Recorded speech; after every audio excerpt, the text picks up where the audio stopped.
You know what? I honestly think that the charity stream screwed with my settings. If I'm being real honest, You know what? I like, wouldn't be we have. surprised if it did. I know. Can Here we everybody are. hear us now? I don't know. It's fine. We're just gonna Yeah, I figure it think out. so. Are we doubled? Yep. It. Yeah. It's me. I turned up the volume on my phone. Yeah, I can hear both of us. And are we doubled? That is the major question. I didn't. It didn't sound double to me. Okay, cool. Here we go again. And like 20 freaking And we're minutes later. live. Oh my freaking goodness. Sean, I blame you. I'm just gonna blame You know you what? at this That's point. fine. That's cool. But And I'm sure in some way this is absolutely my fault. no, it's not. It's not. It's not. So I bear responsibility, but not the blame. okay, you know what? I'll take it. I'll take it. There you go. Hello, everyone, and welcome. Jesus freaking Christ. Okay, so hello, welcome to Waking Up like a million years later. So that's fine. Um, Jay, you know you want double ups. you She's want like, double of no, only one of me? each. What? You don't think you'd want double of me? I feel like I'm I a have. freaking delight. Yeah, traumatic delight. It's awesome. I'm just kidding. I love you, Sean. I would, Uh, I have had double of you and I've needed therapy after. So, with that, that's fair. again, I am just kidding. I love Sean to death or we wouldn't be here. He would be in non-existent. In the So, audience. thanks. Hello and Muted. welcome to Waking Up. Yeah, muted. Uh, Welcome to Waking Up. I am Arugs, and with me is finally my co-host Sean. Oh, we matched today. Look I at was that. thinking that, but I hadn't said anything yet. But yes, we did. So here on Waking Up, let me go through the disclaimer right quick. We got shit to talk. I got shit to talk about. Okay, so here Yeah. on Waking Up. We are not here to bash anybody's faith or religion. We think faith and religion are beautiful things when done in a mentally and emotionally healthy manner. We are not licensed professionals. We are not counselors, therapists. We are not life coaches. We are not any of this. We are two trauma triscuits on the internet, spouting off sort of where we are mentally and emotionally, and all the things that we've gone through, and some of the techniques. And you know what the great thing about this show is that we have developed over time. So things have changed over time. So proof we're not professionals. So and we're growing and learning just like anyone else in our community. We just happen to be loud and want to talk about it because ADD and verbal processing. So, yes, Sean and I grew up in the Carolinas, which is the buckle of the Bible Belt in the 90s and 2000s, which honestly, I think this decade, I think the 20s are going to take a run for their money in conservatism. I really do. I think I think I'm waiting for the satanic panic to come back. oh I shit. I feel like it's gonna cycle. It's gonna Yeah, make a well, resurgence. it all cycles. So I'm waiting for it. So Yeah, you know what? I feel fine. like our trauma might be less, but trauma is trauma. So we're not gonna say one's less than the Yeah. other. I'm just saying, yeah. So we grew up and for those of you who don't know, we grew up Southern Baptist, and that is is evangelical, conservative denomination of the Judeo-Christian faith. And yes, here we are. Yeah, that's it. Yeah, and here we are. And here we Somehow are. we made it. Somehow. I don't know. Uh It's huh. fine. Soon to be another year older. Another year older. Yes, we I'm are. not Your ready for that. birthday's next week. No, the week after. It 2 weeks. the week after. Yeah. 7 days from now. Yeah. No, Tuesday. No. Tuesday. So What is today? Today's the 8 days from 16th, now. 17th, 10 days from now. 7th, 8 days from now. Yeah, 8 days from now. 25th. This is I'm gonna be working on my birthday. It is the first time I've worked on my birthday in a while. Oh, I always work But on then my I get like birthday. a week off. So. I always Yeah. work on my birthday. So what the fuck are you talking about? And my birthday is 2 weeks from now. Almost 2 weeks. A little over 2 weeks. 17 days from now. And then Jay's birthday's in between that. It is a lot of birthdays in this area in this time. And then the hatchling's birthday is a couple weeks after that. Right? Mm-hmm. Lots of birthdays Oh, and during this fun fact, during the end of the year. oldest hatchling's birthday is a couple weeks from now. Oldest hatchling's best Mm-hmm. friend's birthday is on the 2nd. So it's like we're literally Ooh, all of these people. I gotta buy presents for all of y'all within right like, in a and row. then I got Christmas. So thanks, guys. Thanks. Tell your Yeah, parents. Tell yeah. your It parents. makes that it makes the holiday gift giving really complicated. It's fine. Okay. Yeah. So, thoughts on buffaloes. Like that's the topic. Thoughts on buffaloes, and I said, trust me, there is a point, and there really is a point. Sean, you watched the video. Do you want to talk about it? Oh, he It's already not, grabbed his emotion because I had actually sent him the video. I actually planned ahead and I sent him the video. And now he was like, why are you hitting hard with the hard truths? And I was like, this is what I want to talk about today. He's like, fuck. how do you know I'm just not promoting our merchandise? Because I know you. This coffee cup is not big enough for today. No, it is Not at not. And all. that seems like poor planning on your part. So go right ahead. But I do like your mug for today. It's fantastic. All right. It's So Buffalo are a curious thing. Buffalo do not like to be wet. They do not like storms. They do not like to get in the water. But they're out grazing in the fields. And a storm comes up. So what do? They get two choices. They can run away from it. They can run towards it. Buffalo are an interesting creature. They run towards the storm because innately they know that if they run towards a storm, they will be in that storm for less time. Though they will get to it faster, they will be in it for the least amount of time. For anyone that's driven with the storm approaching, may have run into this before. So if the buffalo run away from the storm will catch them. That's what the storms do. They will catch it. It will catch the buffalo eventually, and then the buffalo will be in the storm for much longer than it would have been if it had just run towards the storm. So yeah, hit me with that. You hit me with that hard truth this morning. I'm like, oh god. You're welcome. Uh, Congratulations. No, that doesn't line up with my therapy session the last week. No, not at all. No, not at all. Not even in the slightest. No. Not in the slightest. No. Oh no, poor Sean. It's in the beginning stages with the therapist, so you know. Yeah, that's true. The new one, the new therapist. So. Yeah, I have Brenda doesn't have a new therapist, so Oh, yeah. Oh, you see, at least you're not cycling through them like I am. I mean, mine might give me abandonment issues if it wasn't for the fact that they were like advancing their careers. Like I would be like, okay, like all right, am I that bad? I'm like shit. Even when your therapist wants to leave you. Okay. This podcast, this episode could take a very dark turn, but we're not going to do that. No, we're not. I know that honestly, both, all the ones that because I've had to start over have all been for very, very good reasons, and so I'm not worried about that. So, Sean, what do you think about that? What do I think about that? I think it's BS. No, when I say it's BS, only because I know it's true and I don't do it. That's what I mean. Oh, it's like fucking shit. What? No. Oh, Jesus Christ. Okay, this is where we're going. That's an M. Night Shyamalan twist right there. We're gonna have an argument. We're gonna have a debate. Yeah. I'm fucking waking up today. Okay. I mean, it wouldn't be the first time. I know. No. What I mean is that it is. I feel it's very valid. But unfortunately, it is not something. Not something that I do well. I have a tendency, and by tendency I mean like 90% of the time, to run away from the storm, and like constantly looking over my shoulder while I'm running away from the storm. Because I am so adverse to the storm. It's like I've been doing this for so many years, and yet I still seem to think that I'm gonna somehow not have to deal with the storm. Yeah. When every time I do. Pretty much every time I do it in some way. So the other thought that I have about this is it's not just when I choose to run away from the storm instead of facing the storm and running into it.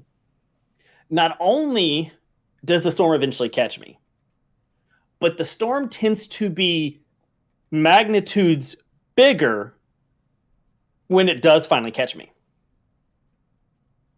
So I'm not only dealing with the storm and the inevitableness of the storm. I'm dealing with, instead of it being like an EF1, it's now an EF5. I just watched Twisters yesterday, so that's why. Oh my God. I was like, why? Why is that? Why is that where we're at? So, okay. Yeah. So those are my thoughts on that. Yeah. What are your thoughts on it? You and I are exact opposites. Mm-hmm. We are. First off, my Twitch video player is saying it's an error and it won't play on Twitch. Is yours playing?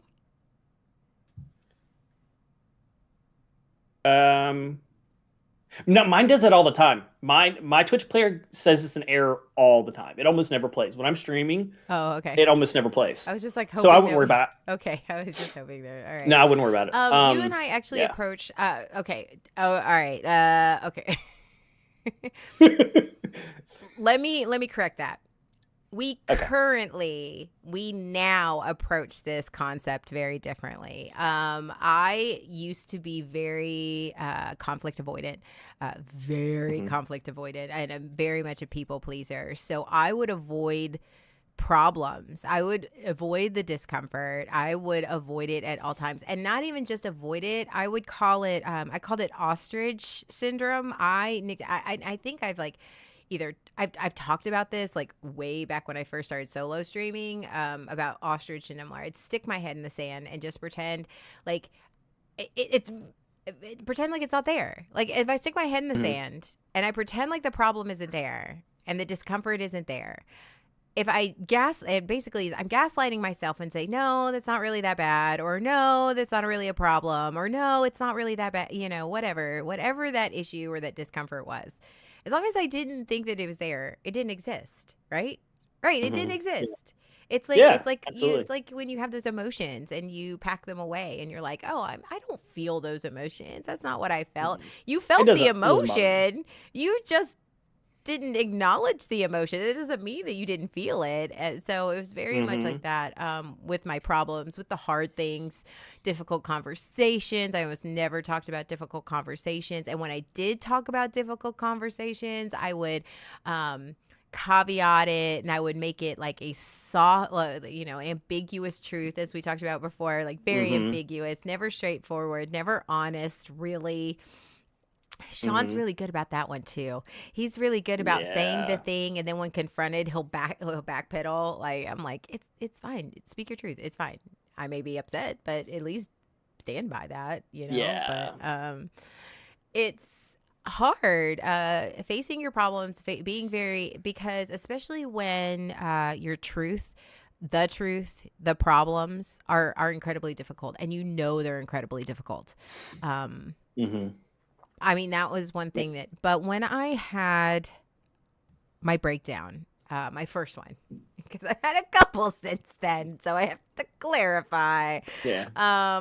What started all of this, when I had my breakdown, and how long was it? 2022? Oh shit. It was 2022. That one, yeah. Okay, I think that one, yeah, March 2022. Oh my God. It's been a while. Oh, wow. Okay. Yeah. There we go. All right. I survived 2 years. Sweet. Yeah. So in March 2022, when I had it, and that started all of this, I had a choice.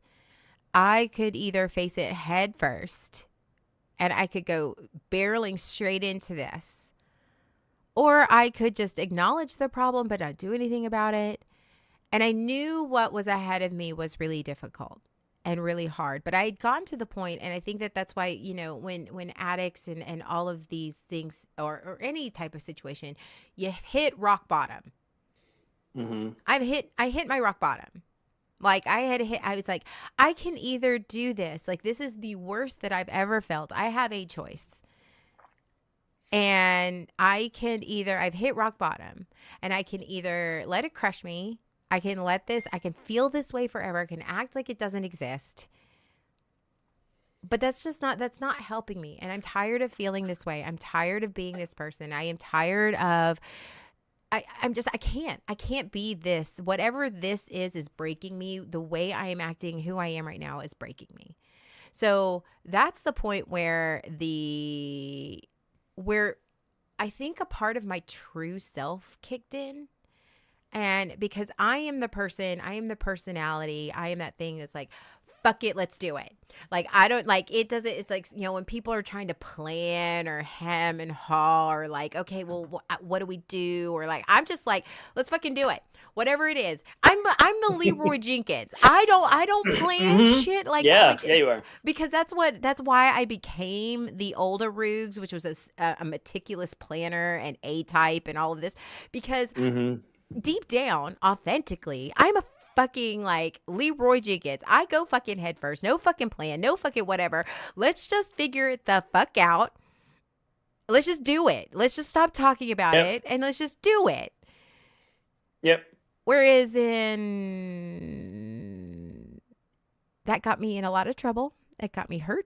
That got me sick. So I stopped doing that. So I think that's where, for me, that's where it took over, is when my breakdown finally was like, there was a part of myself that's like, no, we're done. We're done. And we're going to stop running.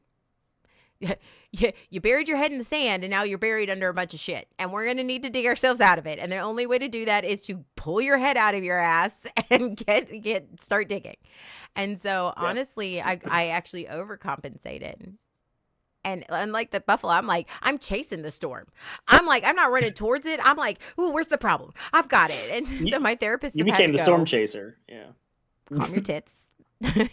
Healing doesn't happen in 6 months. It doesn't. You didn't get traumatized in 6 months or a year. You're not going to get healed that long either. And I'm like, so I've had to find that balance of running from it and facing it. And yeah. So I just thought that was really interesting. But it was very, yeah. But the poignant thing of that little story is the buffaloes hate being wet. They hate storms. They're afraid of storms. They're terrified. They hate it. But somewhere in their biological development, something in them said, if I go the other way, it's going to suck for a minute. But it's going to suck. It's going to be hard. It's going to suck for a minute. But I'm not going to have to endure it. And I'll It's going to be over sooner. It'll be over sooner and I'll be fine. And I'll be fine. And somewhere deep down there is like, oh, it's not about survival. It's just about being uncomfortable. So what do you think about that, Sean? That story is probably gonna stick with me for a while, because that is one of the hardest things for me to do. It's a big part of my therapy, is dealing with those things. Running into the storm versus running away from the storm. So, because I spent most of my life running away from the storm. And I spent I would say pretty much most of my marriage running away from the storm, avoiding the conflicts, not having the conversations, not running into stuff, not asking the difficult questions or having the difficult conversations. Believing that no conflict was a good thing. And so having to relearn that and recondition myself and to lean into that is really difficult, because there's parts of me that have grown strong and vocal over the years that are loudly saying no, and here's why. Don't do that, and here's why. Turn the other way, and here's why. And so it's difficult to speak to them and to go to say I'm going a different direction, and to do it.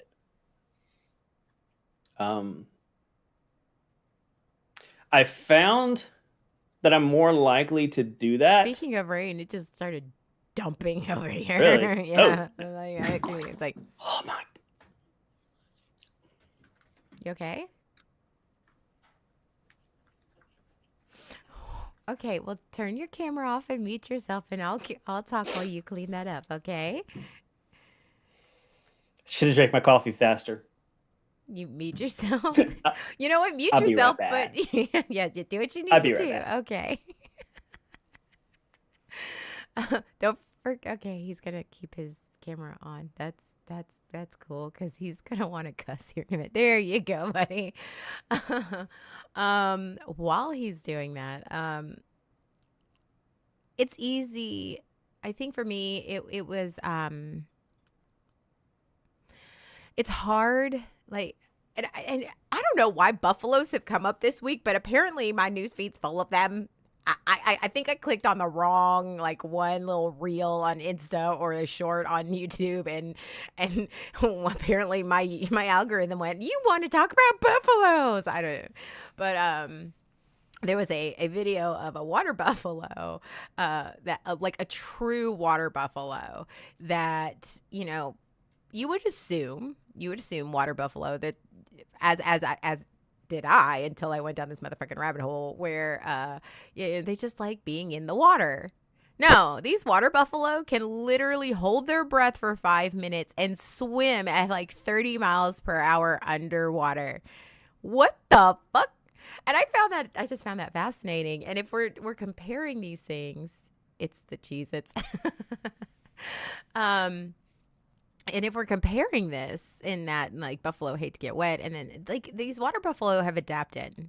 They have adapted to they're biologically the same as like they've just have in a sense just evolved into something different. And also on my therapy, and I again also there is points to this, is that we think that we're just who we are, that there's no changing who we are. I am traumatized. This damage is done. There's no what It's Sean comes in while I'm trying to make a point and like interrupting everything. That's fine. sorry. It's fine, sweetie. So they've adapted and they grew, and what I'm my therapist has me doing homework, and it's and we can retrain ourselves. We can evolve into something different. And I find that really fascinating. Like Sean's one of these people who I love you, and I'm gonna use you as an example, but you're one of those people who it's like, this is who I am, and it's because of this I do this. And I don't think that that's possible, and I think that that's why I think for me, and it's one of those, I know you can. You don't have to, and I think a lot of us have that mindset of we are damaged, we are traumatized, we have this trauma, our brain are wired this way to survive. Yes, we can retrain our mind, like we can retrain our thought processes, our survival techniques, our nervous systems. And so over time, with consistency, we can evolve from going from being afraid of the storm to running towards the storm and through it, to eventually being able to hold our breath under motherfucking water and swim at 30 miles and power through it like a motherfucking boss. So, I mean, in nature, it is possible for, okay, we were born or have this one thing, but that doesn't mean we have to stay that way. That doesn't mean we have to sit in this, well, this is just what happened, and this is what I do, and this is what I know, and this is just who I am. I can't change. But you can. And I think, honestly, everyone should. I think that they should always strive to not necessarily run towards the storm. I feel like that We see how well that held up for Leroy Jenkins. Be considerate when running towards the storm, please. But problems are scary, but are they as scary as we think they are? I think they're always scarier in our head. And That's what that's the problem I have is I find I'm less likely to run away from the storm if I think less about it. So the more I think about it, the more likely I am to run the other direction to avoid it. Um, because I build it up in my head, it becomes something bigger and worse than it actually is. I'm looking at the storm and I'm thinking about it, how terrible it could be. And making the storm much bigger than it actually is, and more terrifying than it is. Whereas if I go, oh, there's a storm, let's get moving, I tend to handle those much better than when I don't, and I let myself and I end up talking myself out of it, talking myself into running the other direction. it's a feeling I of, overthink it. right. And I think it's not even, for me, Mm-hmm. I can't speak for you because we're two different people. But I think for me, it's so much than the motherfucking storm. You're right. Um, I think the storms aren't fucking comfortable. In Mm-hmm. nature, we are not like, oh, it's rain, let's go. Like, that's like, because rain can bring danger. And not just rain, like storms. Storms do suck. Like, Yeah. thanks for the song, Nerdy Will. But not rain. Storms, thunder, lightning, Mm-hmm. storms. There is a difference between rain and rain, and we accept that rain happens and they ruin things, and that's fine. But those are the small uncomfortable things. Yes, they're not pleasant, but you get through it, and no harm, no foul, and you don't think about it the next day. But think of things like hurricanes or massive monsoons or storms are motherfucking coming. Mm-hmm. They're telling you this storm is coming. And you're just like, if I pretend like it doesn't come here, if I pretend like it isn't here, it'll be Uh-huh. fine, right? It's fine. It's Then your fine. roof Yeah. is missing. You have no power for like 5 weeks. And then you're sitting here going, I didn't, there's nothing Yeah. wrong with preparing for the storm. There isn't. Yes. But I think that avoiding it, I think over preparing is also a problem too. I think there's a way of just overcompensating for that, just like you do. You talk Mm-hmm. yourself out of it. Yeah. I think preparation is often.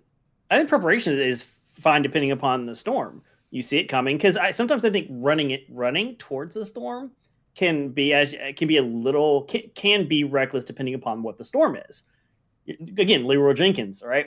Whereas if you go, okay, I know it's coming, let me prepare for it, let me do what I need to do so that when it hits, I'm ready. There's a lot of validity to that. Yes. The other is, I can outrun the storm. I'm going to jump. The tornado's coming. I'm going to jump in my car and try to outrun the storm. It's not going to go well. But I think that when we're comparing the storm to our problems and uncomfortable things, I think there is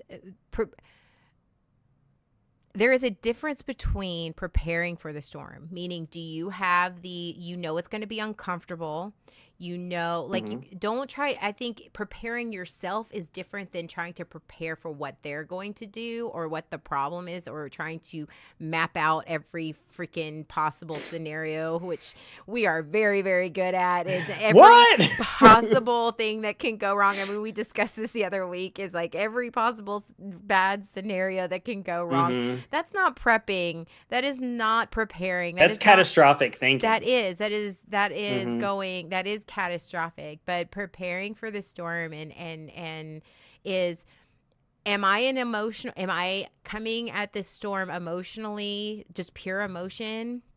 Did I stop and really evaluate how I felt about it, my truth about it, my thoughts about it. Do I have the tools that no matter what is hitting me, whether if I get emotionally dysregulated or I feel do I have the tools and the support system? Like, it's really important. Like, your friends don't have to know your business, but having that support system going, hey, this happened. And if especially if you see the storm coming, you're like, hey, I think I really need to talk to X person about this. Having that support system to check in on you and go, hey, how did it go? Are you okay? Like, and not having to pry into your business, but just be there for you emotionally and going, hey, are you okay? Did everything go all right? Like, do you need someone to talk to? If not, that's fine. I just want to check in on you. That's preparing for the storm. That's not prepping for the storm or the conflict or the uncomfortable thing that you got to do, or the conversation or emotion that you got to deal with, is not thinking what could every little thing that could go wrong and how can I prepare for it? Because you're not preparing yourself in reality. Like, you're preparing for a million things that could possibly happen, and most of the time those things you're preparing for are the catastrophic things, the things that could go horribly wrong. You're not taking the time to prepare yourself to have a healthy to engage in a healthy way. That's the difference.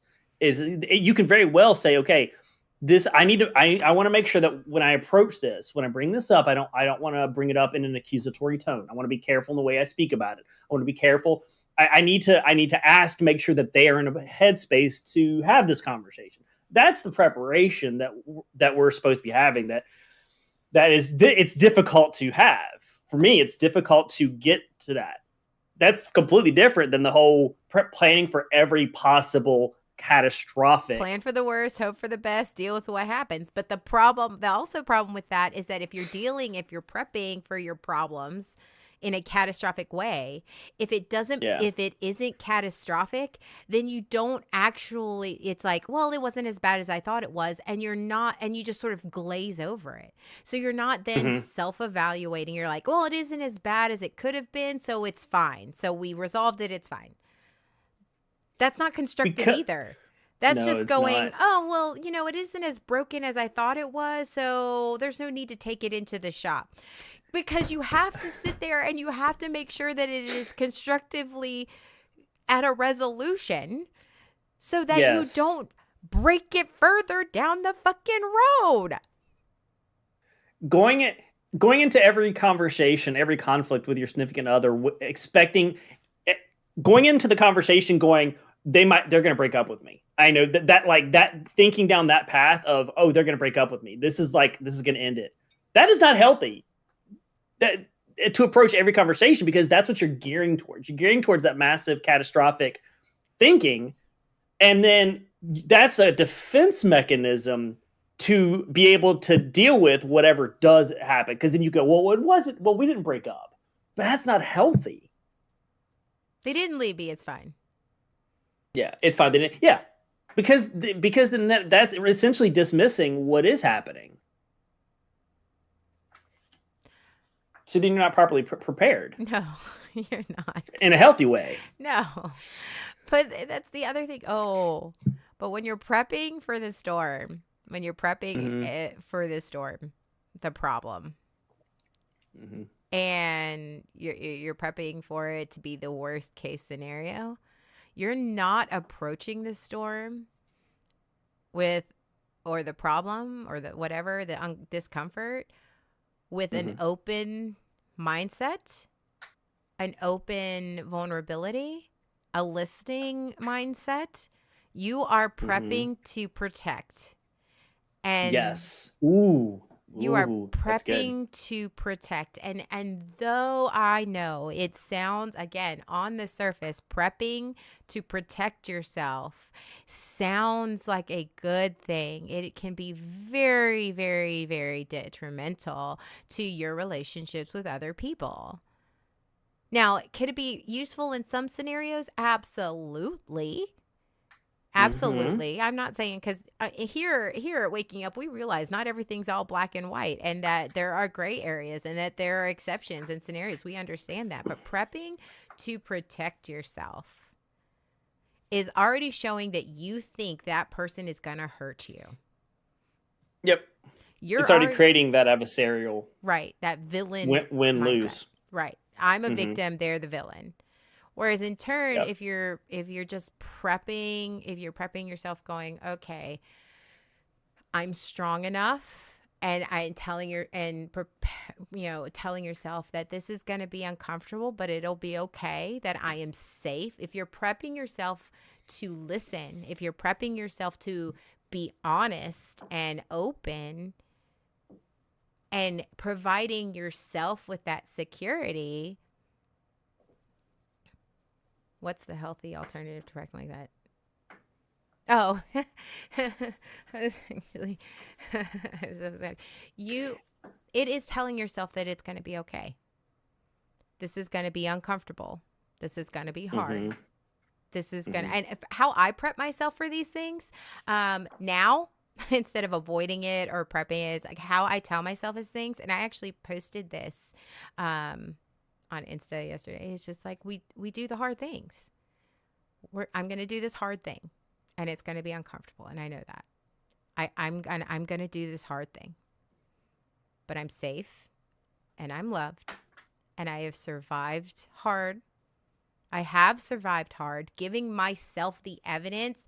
And that's my therapist is actually, that's my new therapist is like, she uses the whole filing cabinet of evidence in our brain. She says, you're replacing those files of the times where it hurt you with the evidence that you survived it. And the evidence that even though it was uncomfortable, or maybe it didn't go your way, you still survived it and you learned from it. And thinking of, again, not just the person, but thinking of uncomfortable and discomfort as unsafe. That's what it makes, that the villain, makes that the bad guy, makes that the whole, I'm fighting against this problem. But the reality is that I am prepping myself in my head going, I know this is going to be uncomfortable.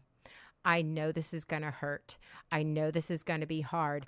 I know I may get angry. I know that this may not go how I way. And I know that. And I also know that I have skills to help me through that. I have skills, and I have evidence and times where I've survived. And that it wasn't permanent. The discomfort, and that's the other thing that I think. The storm, Sean's favorite saying, which he never listens to, which is my favorite, is the storm always runs out of rain. That's right. That's Sean's famous saying for me from the very moment I reboot. Yep. The storm always runs out of rain. And he's right. And that is right. Like the problem isn't always there unless you decide to like run from the problem. Like the storm is always going to be right here until you face it. Everyone wants a water buffalo, right? Hold your breath underwater. I want to be a water buffalo.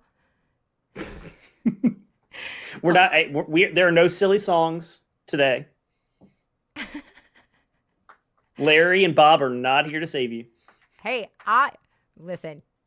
I love me some VeggieTale songs. I honestly, I will listen to some VeggieTale songs, not the ones with about God or anything, but like there are some really like, where's my hairbrush? Come on, where is my hairbrush?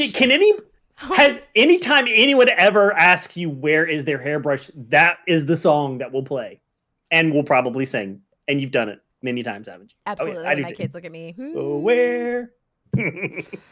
VeggieTales, but yeah. Silly song later. Give it time. Okay.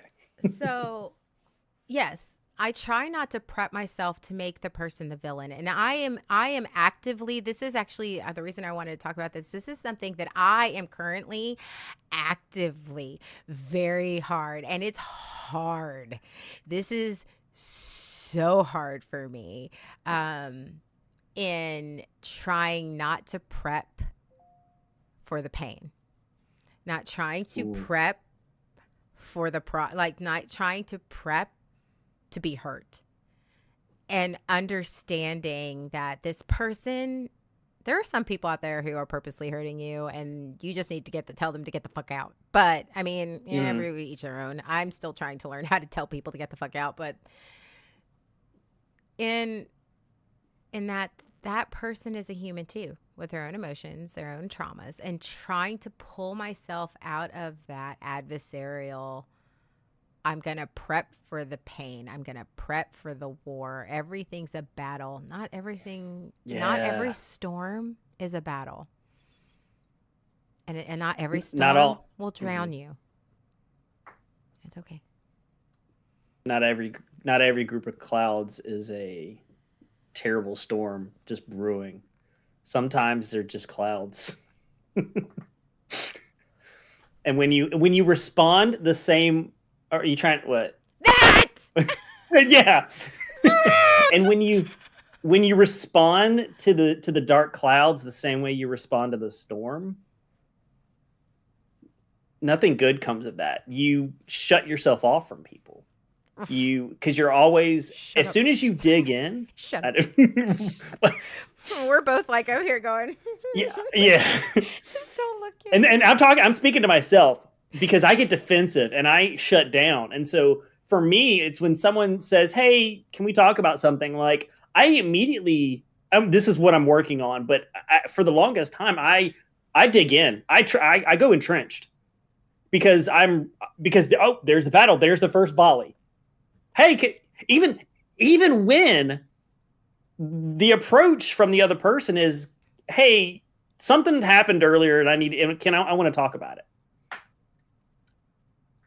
Yeah, I know, I got it. I have to be careful now not to entrench myself, not to just dig in and go and brace for impact. That. The thing that they lobbed was not a grenade. It was a balloon. It was a beach ball, and I treated it like it was going to be a grenade, and I hunkered down, ready for it to be a grenade. So that's a tough thing for me. Trench warfare, that I'm working too many on. Rats, and boot rot, and yes, trench warfare. So yes, oh, absolutely, and I did the same thing. I think it's because for us, the clouds were always storms. For me, okay, I can't say us. I think for me, the clouds were always storms, and I was raised and I had to treat everything that way. So I didn't know that clouds were just clouds. I didn't realize that clouds weren't going to sit there and I was going to drown in it. The smoke was a fire. Where there's smoke, there's fire. It's like the smoke was always fire. Always. Yes. And so it's normal when you're raised like that, or when if you're in like an unhealthy relationship, a toxic relationship for so long, you become conditioned. You may not have started. I didn't start that way, but that happened. I became conditioned to that. So that was just my. And when you get out of that, when you're out of that relationship, it's hard. You don't just flip. I can't just flip a switch and go, okay, it's cool, we're good now. Yeah. No, I'm still. That's as soon as someone says, "Hey, can we talk?" Nope. I'm in the trench. I'm ready to fight back, or I'm ready to at least hunker down and defend myself. And I like what you said about the file cabinet and having to replace that, because the people I'm friends with, the people that are in my life now, aren't the same people that I had before who did that.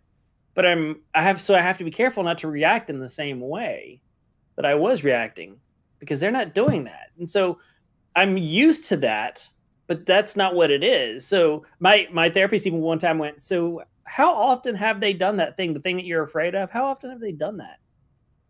None. Interesting. Okay. So you're afraid of this thing and they've never done it. Yes. And he's like, okay. So start giving them the benefit of the doubt. I know that's hard, but that's what you have to start walking yourself through. These people haven't done that, and replacing, like you said, those old, this is what it was with, this is the new stuff. But it's so easy. It is so easy for me. It was so easy for me to go, but this has happened every other time. Why would this time be any different? Let me tell you, the biggest thing about this is that this is where you have to, which is why I push celebrating yourself and really celebrating your growth, even in the little things. Why would this time be different? Because I am different. Ooh. This good. Person may do the thing that I do, but how I react to it can be different. How I accept what they do, even if it's exactly the same as what that person did before, I can be different. I can go, oh, I know what this is, and I am prepared for it, and I am different. Mm-hmm. And I can go, no. I can go, if this is how you're going to act, no. I'm not going to fight. I'm not going to live. I can be different.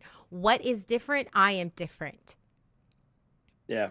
So when you say to yourself, the storms never change, they don't ever change. If you think about it, the same we learned this from our little kids. The weather fucking cycle, it happens. We all face problems. We all face uncomfortable conversations. We all face hard times, hardships. What do our situation that our hardships are different? Yes. But we all face hardships. We all face trauma. We all face difficult conversations and heartache and pain and whatever, because that is human nature. It is the storm is always the same. What is different? We are different, and we can be different. Just because that storm devastated me and that I'm over here and I was running from it and I did all these things. Okay, what can I do different? What am I doing different? You know what? Fuck it. I'm going to run towards that storm. I'm going to run through it because I know I survived that other one. So I know I can face this one. What is different? I am different. That's when you start seeing really the change in how you approach conflict, how you see other people in conflict, how you see yourself in conflict. Is taking yourself out of the, oh no, there's a storm. If I ignore it, it won't happen. If I do it, but it's always the same. I don't understand. I'm always getting soaked. The storm's always like blah, blah, blah. Then I am different. I have to be different. If I want things to change, I need to make different choices. And that's hard. Fucking hard as shit. It may sound easy, but it's not. Absolutely not. Honestly, that is the hardest thing. Hardest is being aware and making different choices and thinking different thoughts and doing and how everything you have to. If I know this in every single time I've had the same similar conversation, I have done this and this hasn't gone how I wanted to, or this hasn't gone in a healthy, constructive way, what can I do differently? You can't change the other person. The other person might be doing exactly the same thing that they've always done, but you can be different. Don't get fixated on the if they would just, because that's out of your control. Right. Yeah, if they would just stop doing that, if they would just stop accusing me, if they would just stop that. If they would just do this, we would be fine. If they would just we'd be fine. If they would just listen. If they I don't need you calling my shit out today. I'm calling those stuff out. Why don't you go ahead and go into the if they would just? Why don't you go into that? So we like to put the onus on the other person because it's hard to change ourselves. It's easy to point out that someone else needs to change, and so it's very easy to get into if they would just do something different, if they would say this differently, if they would say this in a different way, or whatever. I think it's a natural tendency to want to do that, but we have no control over that. And in doing so, in saying if they would just, it kind of puts us in a victim mentality because it takes responsibility away from us and puts it on them. And that means, there's nothing that I can do about it. I can't do anything about it. They have to change, which is absolutely incorrect, which is the incorrect correlation. We can't do anything about them. We can't wait for them to change. We can't wait for them to do anything different because we have no control over that. The only thing we have control over is how we respond to it. That's still freaking hard. That is, especially when you have trauma built up around it, and especially if it's like the same just the same person that you're dealing with. Mm-hmm. The way they're approaching you is probably not going to change. So how is it going to be any different? Like you said, we have to change. I have to do something different. I have to respond differently. Because if I don't, you're right, it's never going to change. And it's easy to say, well, if they would just, because then we don't have to do anything. It absolves us of it. But that's never going to work. We're going to end up doing the same thing. So we have to do something different. And that different depends upon, what the situation is, who the person is. And it can vary from person to person. But we have to respond differently. Right. Oh, that's hard. Yeah. And for me, responding differently, like when I started this journey, it wasn't just you respond differently. The first step for me wasn't, okay, you just got to respond differently. The first step for me was recognize that you're having a response. Recognize that this is a response. Regardless of what they're doing, you are having a response. Because for me, it was like, it was happening, and it was just I was not cognizant of, oh, I'm feeling this way. I'm having this emotional response. So I wasn't even at the point where I could choose to do something different, like a different action or a different word. My first do something different was going, oh, I'm feeling something right now. I'm feeling X right now. Okay. That's and my former therapist, one of them had said, instead of it being storms, he had said it was a pothole. It's identifying the pothole. First thing you know is, oh, that was a pothole. It happened, and then you progress to the point where you're not even going down the same road where the pothole is. You're completely circumnavigating that. So, yeah.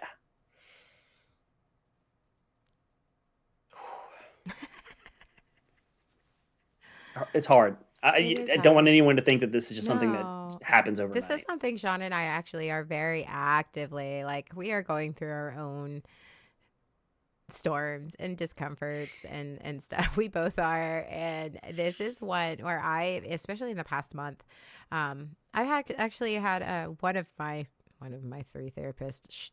No, we don't know. One of my 3 therapists is like, she even said, she was like, she's like, the difference, she goes, you don't realize, we talk about the situation being different. She goes,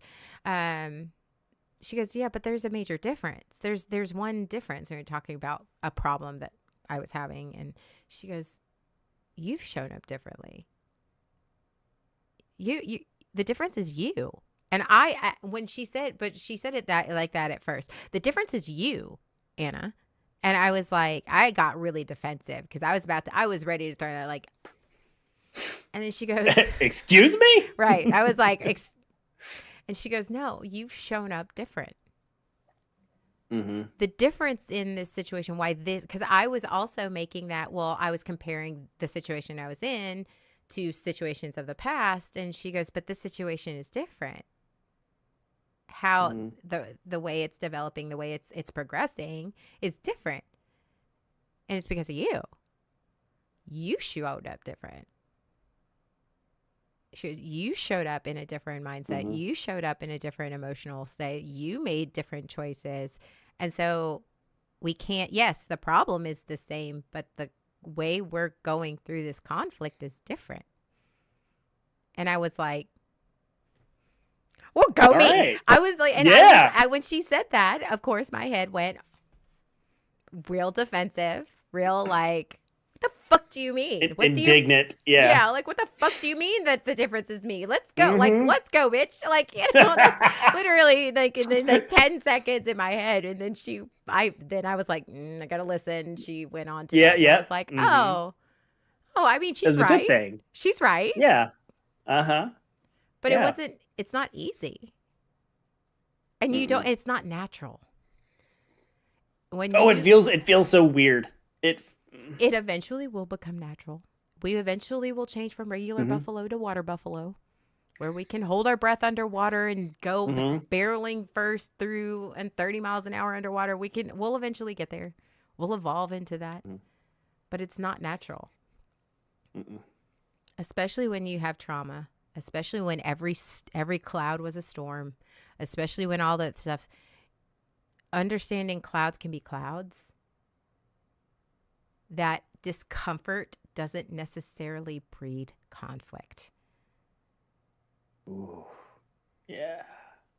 I know, folks. I know we're gonna sit in that for a minute. We're gonna sit in that discomfort for a minute. We're gonna sit in that one. Discomfort does not always breed conflict. It doesn't have to breed conflict. Yeah. Don't ignore it. It's okay to be uncomfortable. You don't ignore it. Acknowledge the discomfort, but understanding that discomfort doesn't necessarily, because discomfort, especially when you're trying to get healthy, might be you doing the healthy thing. Yeah. And That that feels wrong. Very uncomfortable. It Wrong. feels wrong. It feels It's very wrong. wrong. This is not, no. Like This is your brain will not- go, this is not right. And the healthy part of you will go, bitch, it is. And it's just like you're sitting here and you're like, "Argh!" And it's so Yeah. uncomfortable. It is, the healthy thing is uncomfortable, especially when you're not used to doing it. I think that a lot of times we don't talk about that. I know I didn't, because I expected, I'm healing. And I often say healing is hard, but it's like, I'm healing, so everything should be good. I should be superwoman and all this stuff. Fuck that shit. I'm like, no, I am literally starting from scratch. And it's uncomfortable. Because it's not. That's why unhealthy behaviors. That's why they become habits, because we just become accustomed to them and we become accustomed to how they feel. It's like, for me, not feeling anxious feels weird, feels off, feels like something's wrong, because I'm so used to feeling that. And you take that away and like, wait, what's wrong? Something's missing. So getting to that point and recognizing, okay, this is what I'm feeling now that I'm uncomfortable with. This is actually a good thing. Acknowledging that it's a good thing and sitting in it instead of dismissing it or finding some way to cover that up or mess with that. To go, no, right now, this is a good thing. I'm going to sit in it. I'm going to let it happen. I think those are harder than letting the bad things happen. Yes, they are, especially when you're traumatized. That is the hardest thing. It's like, you're like,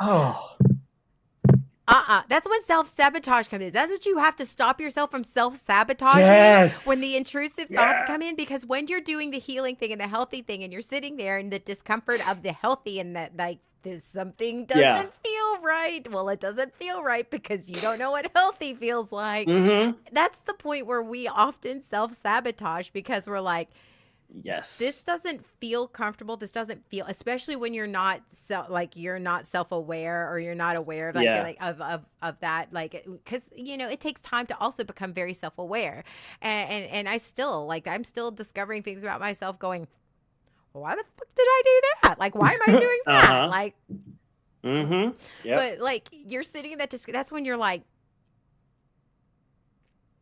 this isn't right. So I gotta fuck it up, because if I fuck it up, I know what to do. I don't know what to do if I'm sitting in this happy and this. You create that crisis because you know how to deal with the crisis. Right. You don't know how to deal with the peacetime. You know how to fight. You know how to deal with the war. You don't know how to deal with the peacetime.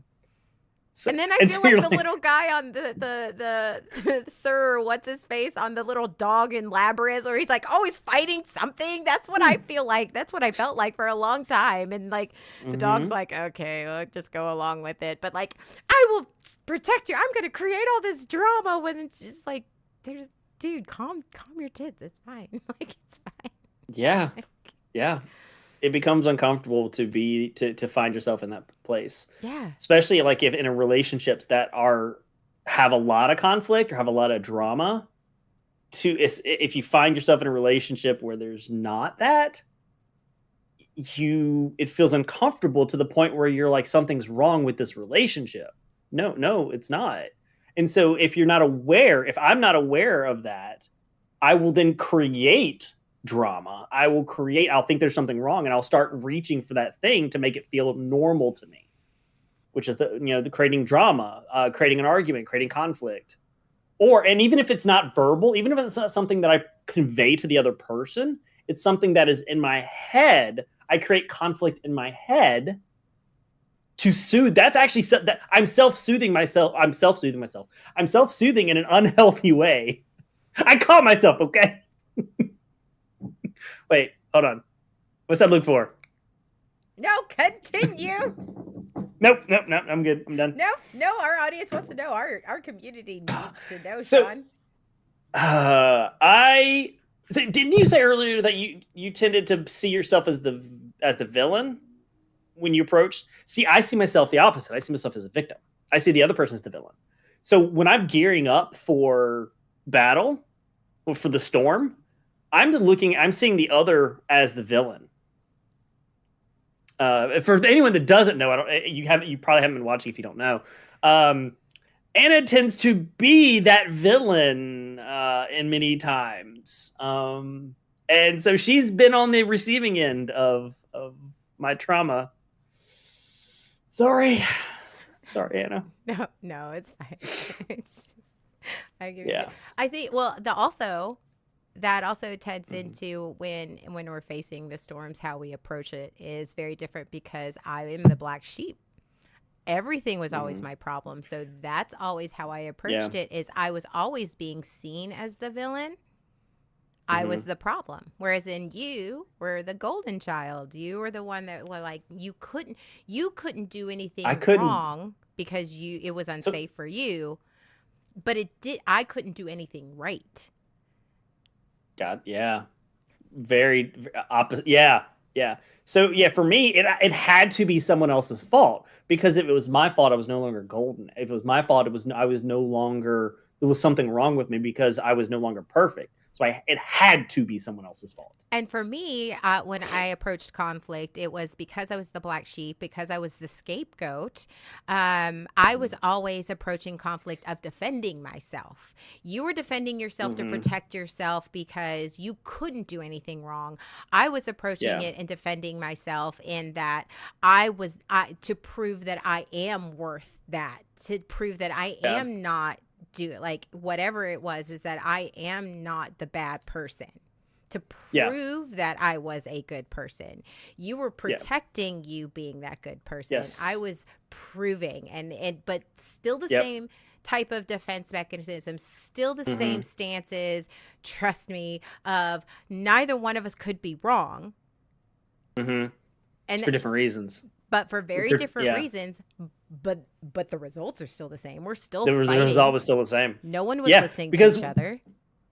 Yeah, and we're not fighting against whatever the problem is. We're fighting against the other person. That's the thing. When you're gearing up for war like that, you're gearing up for war with the other person, and not, hey, we're teaming up against the problem. And so, of course, everything was a fight. When you're a hammer, everything's a nail. When everything uncomfortable turns into war, every single time, it takes nothing for you to immediately get into trench mode, and to attack or defend or whatever position it is. But it's always against the other person. That's what we mean by prepping to protect yourself. You're not prepping to attack the problem. You're prepping to attack the other person. Yes. Yeah.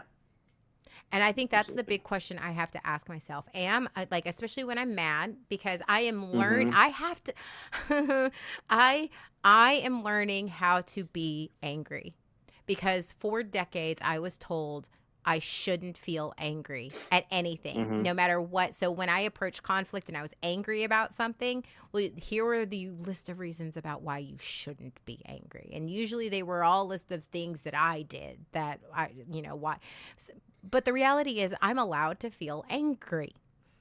I'm allowed to be angry at another person. That doesn't make me a bad person because I'm angry at them and I'm not like saint whatever and nothing angers me. No, I fucking get angry. I'm the fucking Filipino thunder. I earn that shit. I get angry. I get mad, but I'm learning how to do it in a constructive way.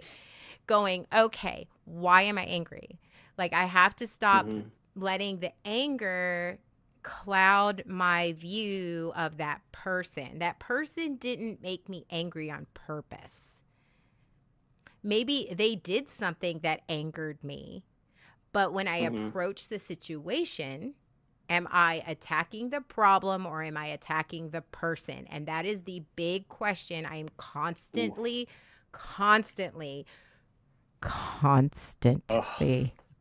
this is something constantly asking myself every single time is, am I attacking the person or am I attacking the problem?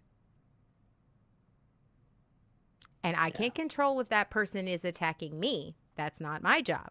But I have to, if that I can either, when that other person either starts attacking me or they get triggered and they're dysregulated, I have a choice.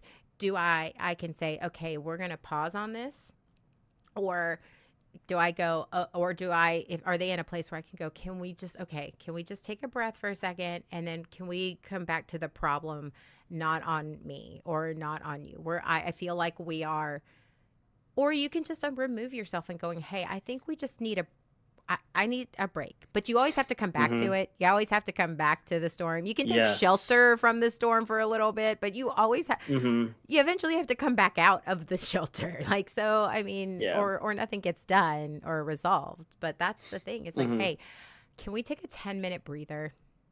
I need a 10-minute breather. I think we need a 10-minute. And then can we come back here in 10 minutes?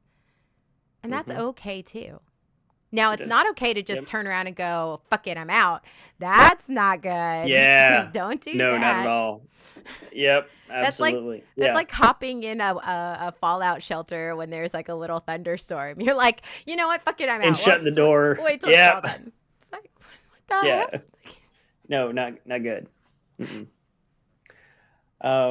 For me, because I'm trying to protect the golden boy image, I have to ask myself, what am I protecting? What is it that I'm trying to protect? What I am feeling triggered because I'm trying to protect myself. And so what is it?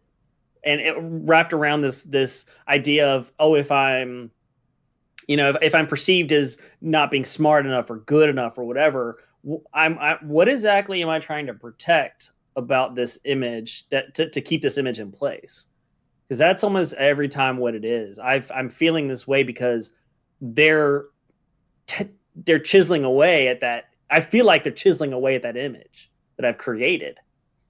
And so I'm going to try to protect that image from them doing that. And so what is it about that I'm trying to protect?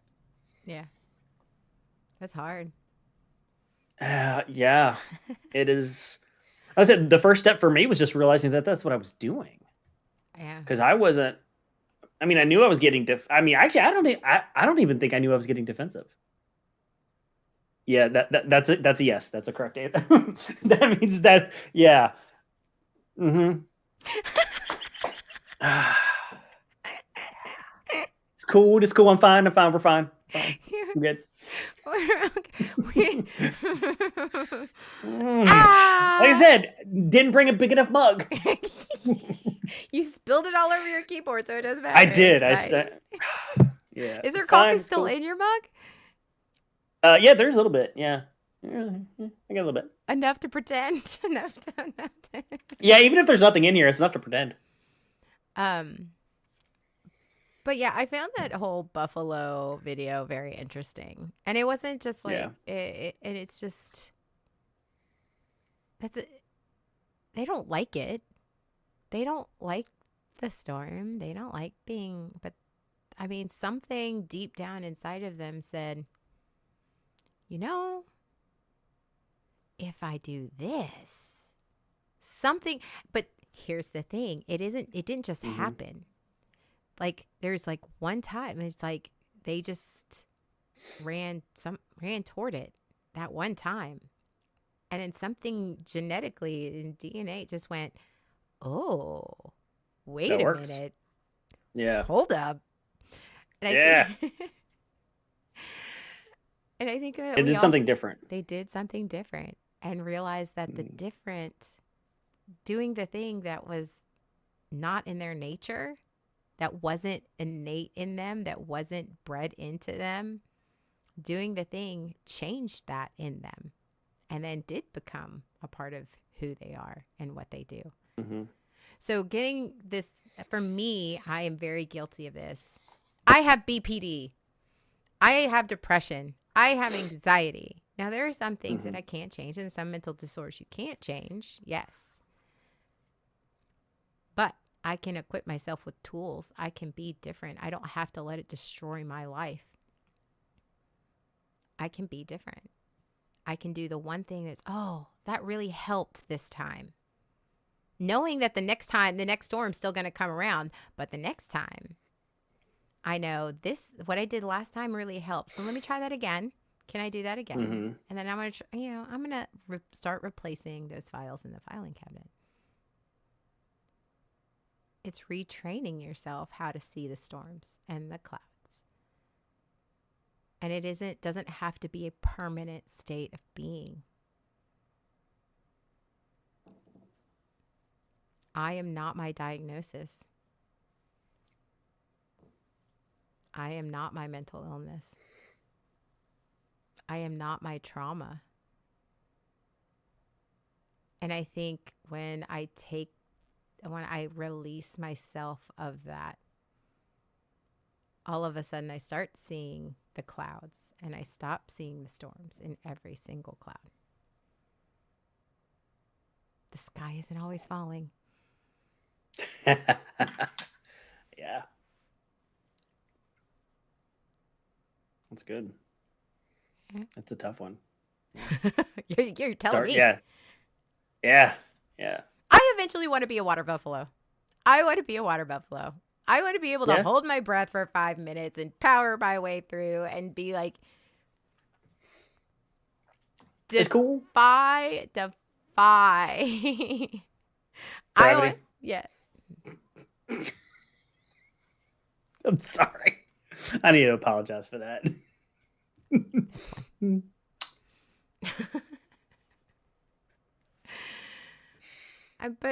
But in reality, yeah.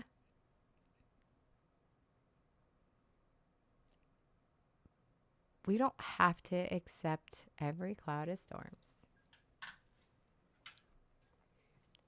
But I Leroy Jenkins everything, so I'm like, oh, let's go. Let's do the rain dance. What do you got? What you got?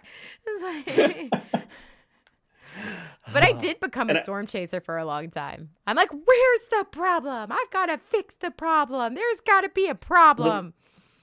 Let me at it. Yeah. My therapist had to go, you gotta slow down. You don't have to attack them.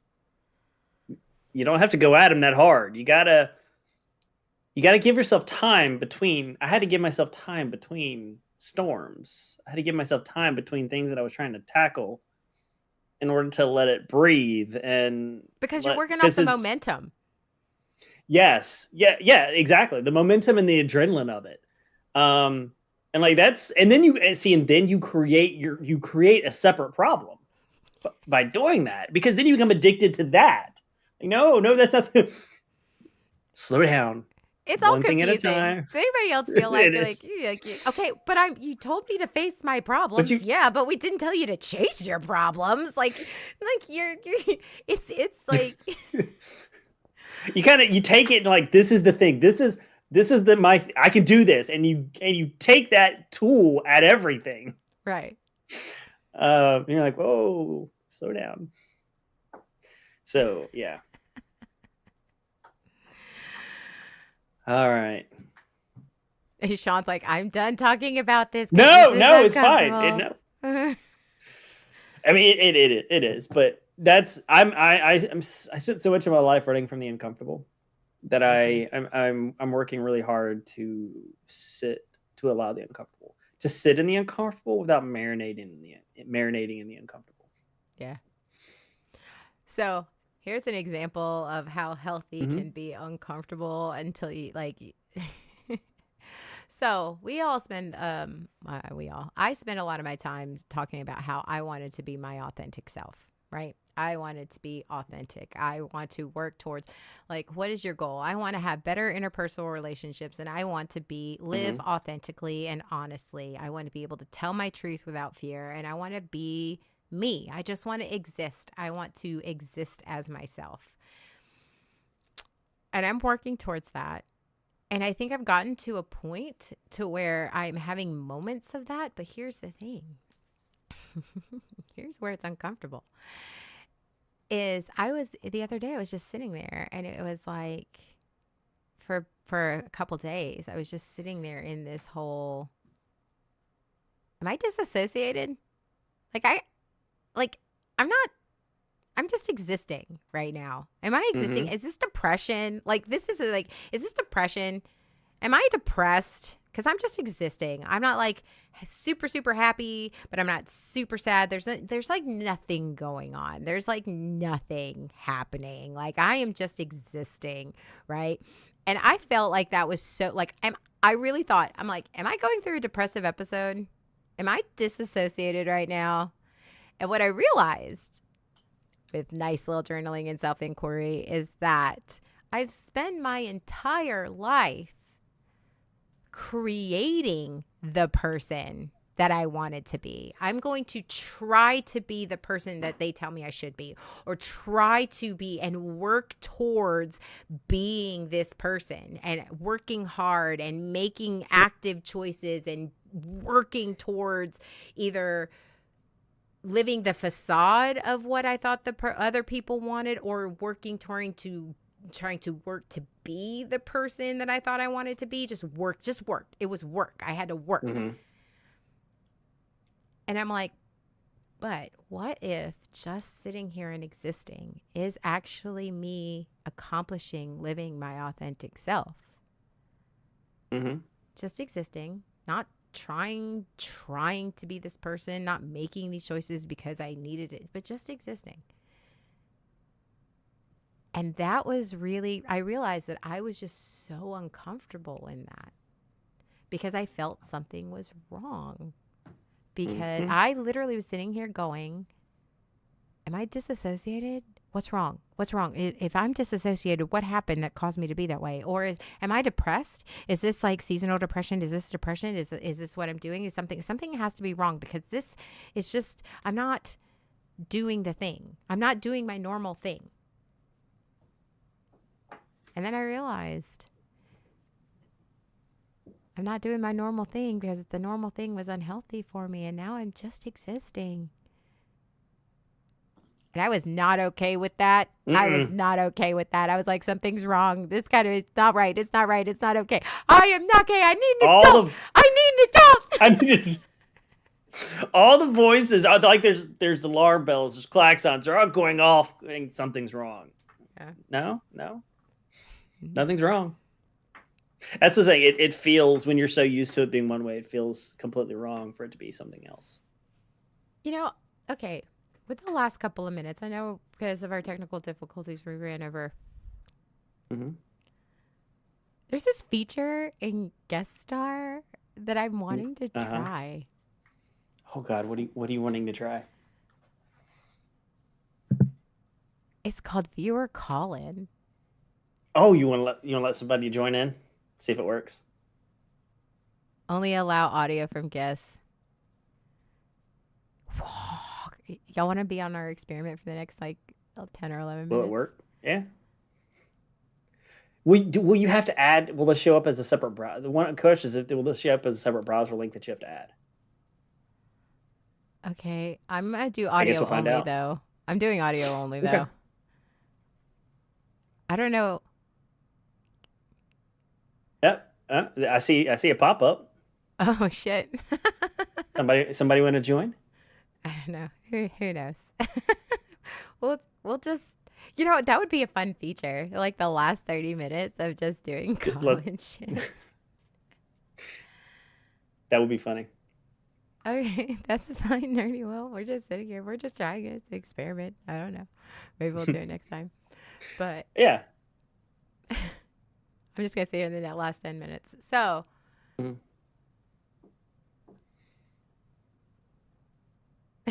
It's okay.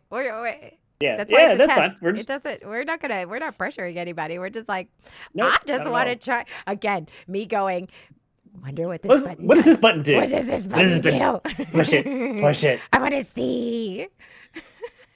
New things don't see. New things don't happen if we don't try them. Oh, did that feel like a Oh, gut punch, Sean? Did that oh, hit you a that little yes. hard? Did it? Oh, that's one of my struggles is new things. Oh God, it's so uncomfortable. Yeah. Trying new things, doing something new, doing something different. Nobody's wanting to call in. Nobody's like, nope. As soon as we make it available, everybody's like, "Nah, that's cool. I'm No, good. no, I'm no. We good. Don't worry good. about We it." good lurking. It's fine. Yeah. I'll occasionally wave hello in the chat. Again, I There you don't care. go. Again, Yeah. we're just gonna put this out there. Why not? Why not? Mm-hmm. That's the other Yeah. thing, is that we have to ask ourselves, why not? If we want to try it, why not? Yeah. And sometimes why not has a reason. Why not? Because You can. it's Yeah. bad for you. It's not healthy. Mm-hmm. That's why not. Mm-hmm. Not everything is good. You are free to choose. You are not free of the consequences of your choices. Sean. Mm-hmm. What? Consequences. Ah, trying new things. Why do I get through that out there? Yeah. Why don't you tell us what you've been working on this week, Sean? I have talked a lot this episode. Oh, You're like, oh no, so- you're good. I'm good. Everything's no, good. you're fine. You're fine. No, for me, this week has been dealing with the isolation and it's something I've been working on for several months now. But when the situation with my therapist happened, like I kind of feel like I took a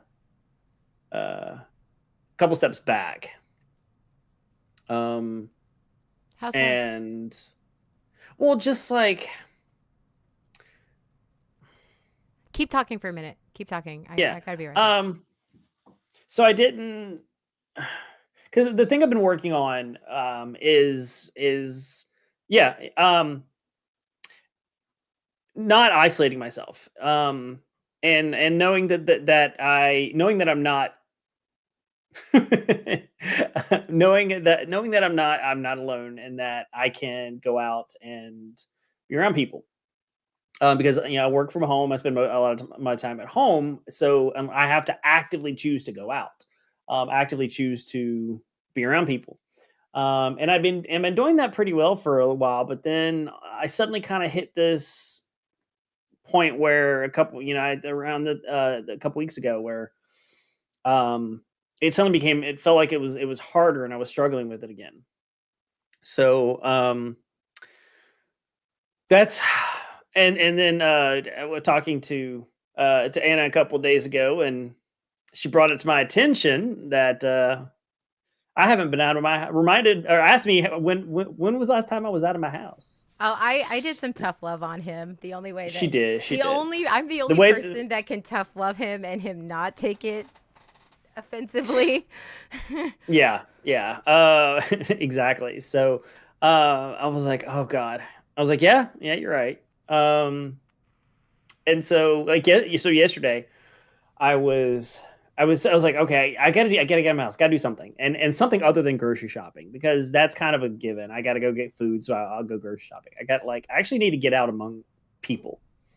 So I found something, and it's tough, because like I sit there and I think about like if I were to say, hey, I'm gonna go do so and so tomorrow. I'm gonna go out tomorrow and do whatever in public, out among people. I can say that right now. I can say I'm going to go do anything. But then when tomorrow comes and it comes time to do the thing, that's when all the anxiety sets in. So that's what I've been dealing with, the anxiety and getting out the door, getting out and around people. Because that's really hard for me to do. So I thought I had been doing better, but then I took some steps back. So I'm like, okay, I've got to. I can't just assume, oh, I've beaten that, because that's what I told myself. I was like, oh, I'm good with that now. I'm fine with that now. Well, the last couple of weeks have shown that just because I've done it well, I've done it a couple times, doesn't mean that it's good. I'm good now. So now it's making concerted effort to. No, Nev, it is not. But when it is something, so some people don't need that, and that's okay. Yes. Sean and I are not those creatures. For me, there's a point where I started feeling very isolated, and it's not because if I had no problem at all, it would be fine. It wouldn't be a thing for me. But I don't feel that way, because there's a point where I'm like, I start getting anxious because I feel like I'm isolated. Then I feel like, well, nobody cares about me. And then I'm like, but then not only some people can go, okay, I'm feeling isolated. I'm going to go out the door. I'm going to go do something. I'm going to go hang out or whatever. That's not me though. When I start feeling isolated and then I start spiraling, nobody cares about me. Nobody wants to be around me. I'm a terrible friend. I'm a terrible person. Like, I start to spiral pretty bad. And then I begin feeling helpless that I can't change that. I can change it, but I begin feeling if I don't, I begin feeling helpless that I can't. And then I begin feeling shame about that. That's a nasty spiral for me. To the point where I become depressed and really, really start taking steps backwards and becoming mentally unhealthy. So what I've been working on is going, okay, I'm starting to feel isolated. I'm starting to feel I need to go do something. I need to get out of the house. For me, I need to make a choice to go do something. And for me, it doesn't have to be going out and like actively engaging with other people necessarily. Sometimes for me, it's just getting out of the house around people, so I'm not just by myself. And that's my part of my journey. It can be very different for other people. Yeah. And it's not, like I said, it's not getting out of the house is not necessarily like, some people need the solitude. I had the exact opposite problem, is that I was spending a lot of time distracting myself by spending time with other people, finding somebody to do anything. Is I had to have somebody with me at all times to distract myself from the thoughts in my head and what I was dealing with. And so I had to actually make a conscious effort to sit in the solitude and understand and feel safe, because being isolated like that, well, I'll come by Jim's house. Yay! We should. That'd be That'd be a lot fun. of fun. Oh, road trip. Yay. But for me, that was a thing, is that I did the exact opposite. I had to, well, what are you doing this weekend? Well, I'm doing X, Y, and Z. And like, I'm not doing anything this weekend. Come on over and all this stuff. And yes, there is validity in human time. My friend Brandon and I call him that. It's like, hey, do you need human time? I'm like, yeah, actually, I do need human time. But I was also running. I was filling myself with, so I wasn't, first off, I was just like not enjoying the present. I was there running from myself. And so I had to make a choice of going, you know what? It's okay and I'm safe. But like with Sean, he feels isolated, like nobody, but it's like, I need he needs human time. And sometimes some people don't. Some people are they feel regenerated and it's okay with them. And that's absolutely a good thing too. That is a good thing too. But it's when your solitude becomes isolation. That's when it becomes that's when you start going down a bad mental health path. There's nothing wrong with solitude. Fuck Superman had a fortress of solitude. Even Superman was like, fuck you guys. I'm like, I'm going to go all the way up to the North Pole. I'm going to go up here. And I'm like, I need a day where I'm not having to rescue motherfuckers. Like everybody needs solitude. Like, I feel like that. It's okay. It's the isolation. I think when you're isolated, and Sean was feeling isolated because I could tell, like the moment I was like, when was the last time you were out of your house? Because we've been best friends for so long. I can tell by his facial expressions. She can. I'm like, when was the last time you went out? Oh, I mean, I went to the grocery store. When was that? And the way I start the sentence is like within the first 2 words of the sentence, she's like, well, I mean, when I start making excuses, she's like, yeah. It's like, well,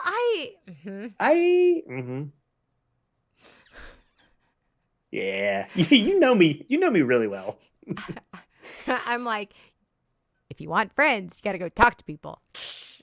I was like, yeah, I know. It's terrible. They're not going to find. It's like those people who are like, I can't find anybody to date. I'm like, well, you got to go out and talk to people. They're not going to find you in your house. Why can't they just... You need to call the cops. If a suitor does show up at your door randomly, you have a gentleman caller. Unsolicited gentleman caller. Yeah, that's like don't open the door and answer from your ring. Like, what are you talking? Like, what are you doing? I looked up your address. You mean I can't keep friends if I only talk to them once every couple of months? You can, and here's how I know this. You can do that, but you have to make sure that you have that conversation with that friend. You have to make sure that the expectations are the same. If this person, their idea of friendship is talking once a week, talking every day, or maybe talking once a week, but getting together every other week, and your idea of being a friend is, oh, you're my friend, you're a number, you're somebody we talk to once a month or whatever and not see. Then obviously the friendship is not going to grow because you guys are not on the same expectation. But having a conversation going, I really consider you a friend.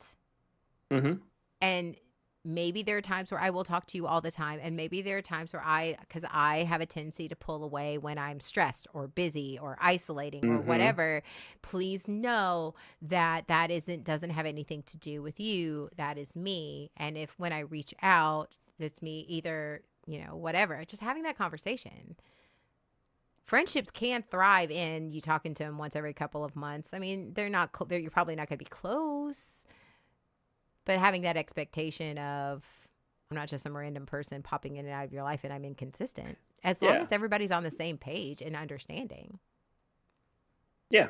Yeah. There are absolutely people in your life that whatever time goes by, months goes by without communicating or without seeing each other, then you see each other and you hang out. It's like the gap that existed is irrelevant. You hung out this point, you hung out this point. How much time passed in between doesn't matter, because you had that type of friendship, because both of you understand that is the nature of your friendship. The problem just becomes when one person has a different expectation. Yes. Then it has, like you said, it's something you have to talk about. And sometimes some people are not okay with that difference. And that's something that has to be discussed and worked out. Yes. Either you find a compromise or you just understand that the friendship's going to fall away. And that's just, again, that's the same in romantic relationships as well. Somebody considers romantic is over the top and showy. Like, I do not like huge public displays of romance and affection. Don't give me that shit. And I will sit there, and that is putting me in a very uncomfortable position, because I'm over here and I'm going, I know that they are over here. No, you're our friend. Like, never. Yeah. Never. We have had this understanding. Like, we've just got Nev, you're our friend. Like, we don't. It's whatever. Yeah. There's no absent at all. No, we don't do an absent friend. You're just friend. Like, you're one of those friends. We see each other, and it's like no time has gone by. Like, it's like, Nev, you're that friend. Like, you're like, I may have not talked to you for 6 months, and then it's like, Nev. It's like that. But, and then it's like, hey, I'm gonna be near you. Let's do hang dinner out. and let's talk for 2 hours. Yeah. It's like. But I mean, romantic really, like, I hate huge public displays of affection, but some women love that. They do. And but it's hard for me because, again, my partner is wanting to do this big thing and show how much they love me and they want people to know. Mm-hmm. And so if I react in a bad way going, oh, like, I appreciate it, but then that becomes a bad thing. But if you're having this discussion of, hey, I know you love me, here's how I do that. But if you feel the need, can we find this compromise? Like, yeah. Like, because if you don't like big public displays and they consistently, and you've told them that, and they consistently pull out the big things, the big public displays, and you're like, this is not okay, because you have a right to not.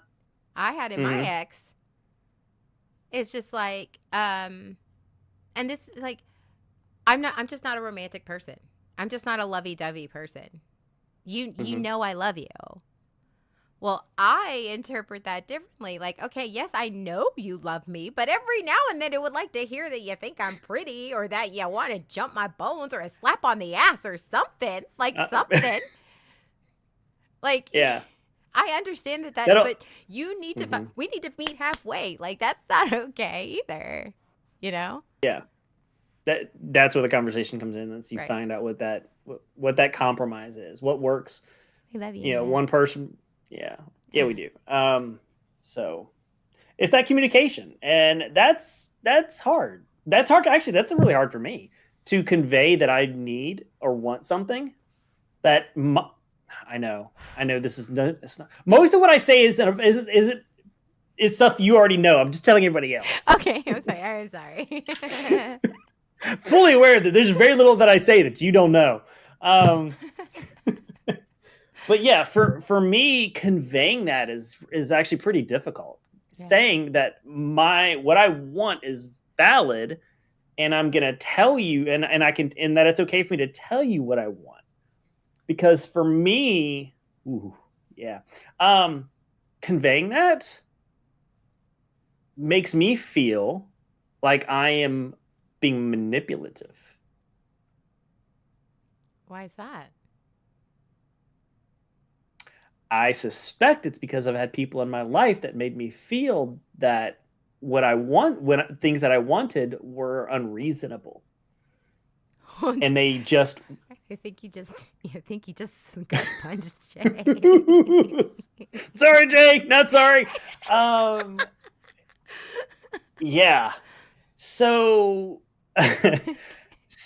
communicating that, hey, I'd like for us to do this, or I'd like for this to happen, or I would like for you to do this. Communicating that makes me feel extremely uncomfortable. Like, just thinking about that makes me anxiety ridden. Like, the anxiety just goes way up. And then actually trying to have that conversation is so incredibly uncomfortable for me. Because I feel like if I'm telling you that there's something that I want you to do, I'm manipulating you into doing it. I'm forcing you to do something. And so I'm pretty sure that's where it comes from.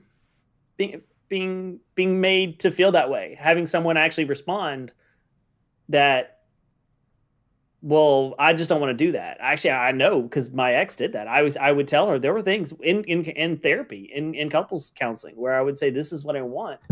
And they just wasn't important to them. Or they were like, well, I'm just not going to do that. No. Why do you want me to do that?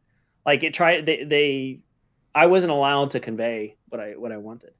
What I wanted didn't matter. Yeah. So having that conversation is really difficult for me.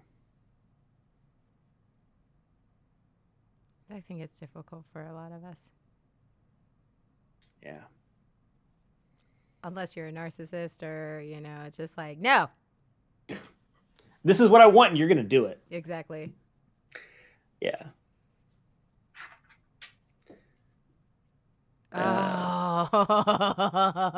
Disregard it. Yeah. Yeah, it does, Nerdy Will.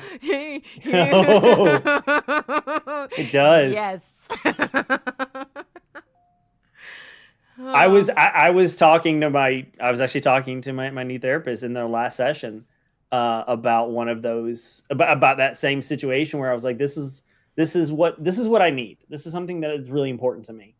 and the person to begrudgingly like make me feel like I was inconveniencing them to do it. It wasn't me, was it? Oh, Okay. no, this is my ex. This is my ex. No. I don't know. I come up in therapy with hot for you, so I was just making sure. So yeah, it was. I mean, I'll give you the details if you want to know. No, you're fine. Okay. So it was something that helped me feel connected. And she in the couples therapy begrudgingly was like, okay, fine, I'll try. And then it lasted for like 2 days. And then I feel like I can't do it. I just can't do it. Really? Like, and it wasn't even like, okay, can we find an alternative? Can we find like how it wasn't, there was no real discussion about it. It was, no, I just can't do it. It's not gonna happen.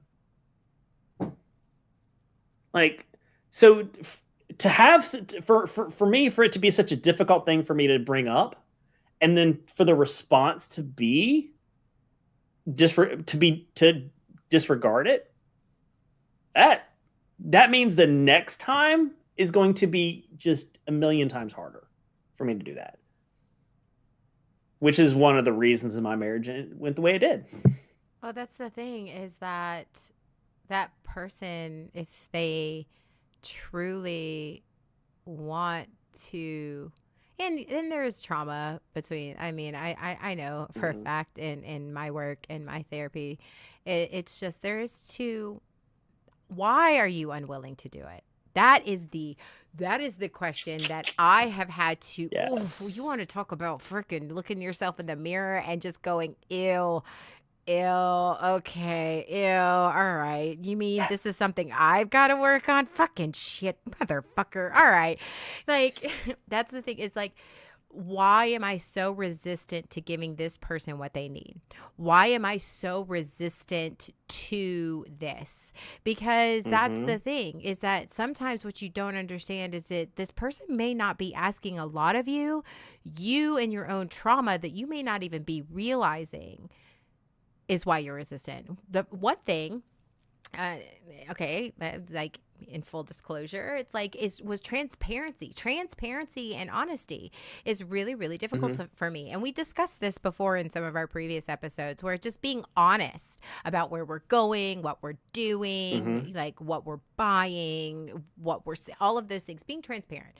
And there's a difference between being honest and being transparent. Honesty is when somebody asks you something and you're just like, oh yeah, okay, here's the truth. Being transparent is being upfront and forthcoming with it, going, hey, I'm going to do this with this person, and you know, I was thinking about buying this, you know, this is why, like, just being upfront with the conversation. But I was so resistant to that, both in the honesty and the transparency, like adamant, like angry, defensive, screaming, yelling, shut down. And this is not long ago, folks. This is and it happened in therapy, and happened like for months.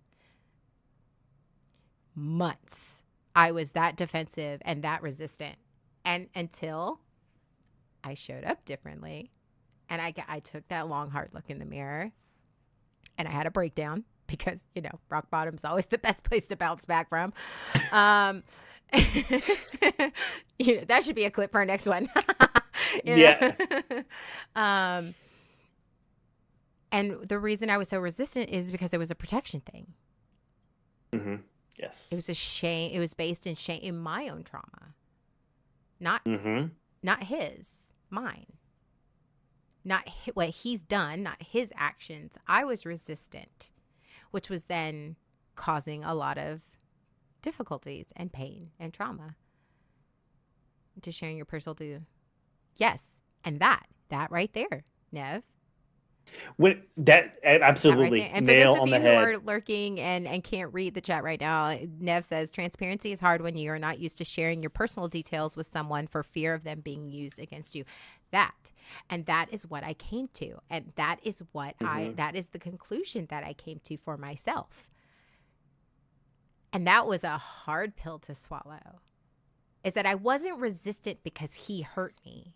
I was resistant not because it wasn't just him, because he did hurt me in that aspect, but it was years. It was deep seated trauma.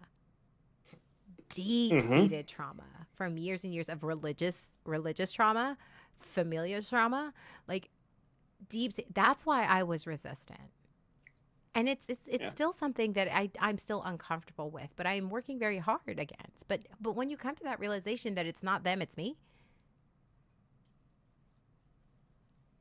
then you have to start validating their feelings and like apologizing to them. I mean, I'm not taking the blame, but I was like, again, it's one of those things where I'm taking accountability, and that is like, that's fine. It is really difficult when one person's need triggers the other person's trauma. And I'm talking for myself just as much here. That is hard. Why you gotta do that? Hard. Why you gotta do that to me? To deal with. That is hard to work through. There was one point where I realized, I was like, I had a need, and I was like, oh, well, that need existed because of this. I'm pretty sure with my ex, the thing that I was talking about, I have a feeling there was some of that. My need for this was probably hitting up against her trauma, and her trauma could have been very well caused by me. It probably was. And so she was resistant to that, but we didn't work through that. That's where the problem came in. I think it's probably pretty normal for that to happen, especially when you're at this point in in our lives where we've been through a lot of stuff. We've got trauma built up. We've got wounds. Got it banked up. It's fine. We got it. Yeah, that's a tough one. Yeah. Because like with mine, I wanted to connect, and I said, this is how I want to connect. And instead of saying I can't, okay, that's difficult for me, and talking through that and going, okay, let's do it this way. Would this work for you? I understand the thing, you want this thing, but you want it because you're trying to connect. How about we go a different way? Would that work for you? Like, there was no conversation. It was simply, no, that's not dismissive. No, that's not going to work. I think a need versus trauma, Nerdy Will, and honestly, it requires both people. It does. Just like with me, I was like I said, very defensive, very adamant for years, if I'm being honest. But especially in therapy, very, very aggressive in defensiveness. And it wasn't until my willingness to look at it and going, his need for honesty and transparency in our marriage was not a controlling factor for him. But my resistance to that. You saw it that way. Yes, I saw it that way. And it does require, and that's difficult. I think that if there is a very deep need that is not getting met, then that's when you have to go, and two parties aren't agreeing, that's when you have to go to therapy and you have to seek that professional help, because you're not going to do it on your own. And I think that it's okay, even in the healthiest relationships, to get that counseling. You don't wait until your marriage or your relationship is on freaking life support before you get the help that you need. And that's okay. That's okay to go, hey, why are you here today? Well, we're having some issues. We're really struggling with this. We love each other, and we don't want to get to the point to where we're divorcing. Or maybe it brings up a lot of things, but you can't. Sometimes you got to ask for help, just like in any other thing. You have to go and admit that I can't do this on my own, and that's okay. That doesn't make you weak. That doesn't make you a problem. But don't wait until the problem is so bad, because I think that there are a lot of us, especially in our generation, who don't be a hypochondriac when there's nothing wrong and you're creating the problem to go. But like at the same time, it's like, if you're sick, go to the doctor. Don't wait until you're on your deathbed. Same goes with relationships. If you're struggling, get some help.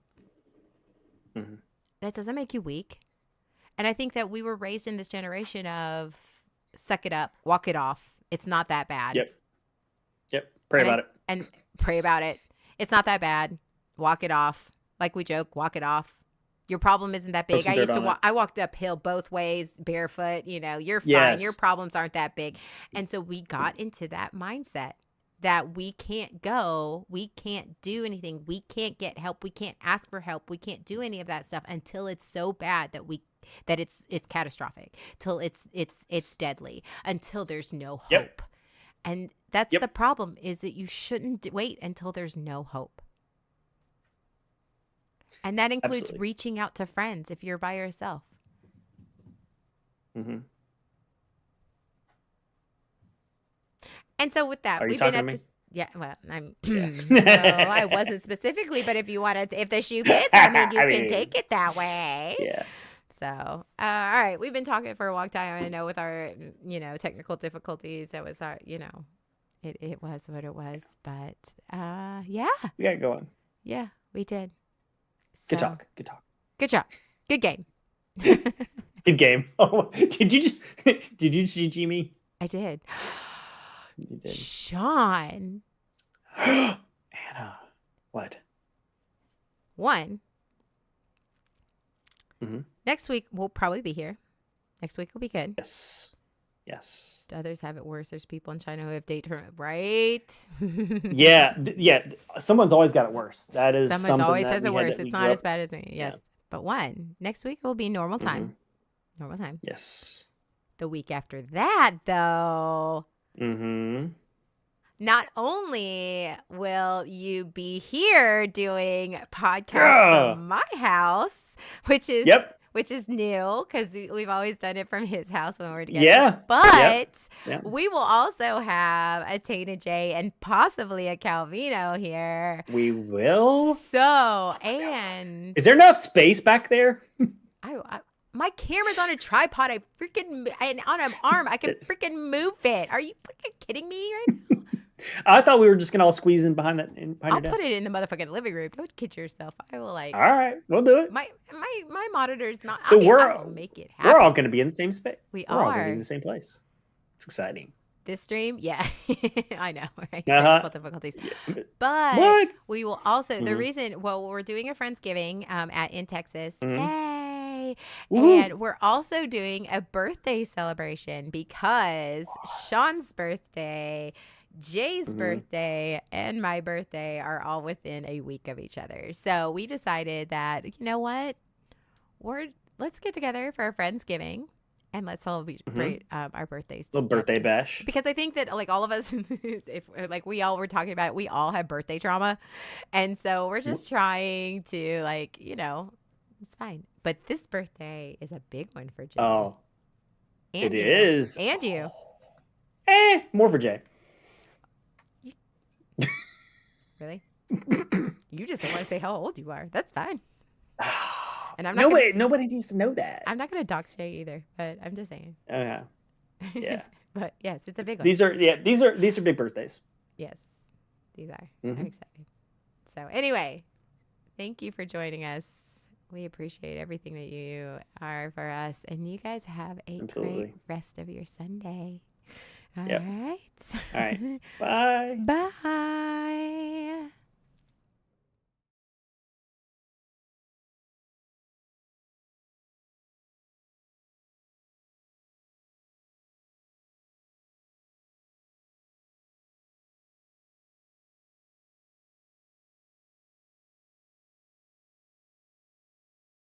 And the bear is coming with the carpet spoon.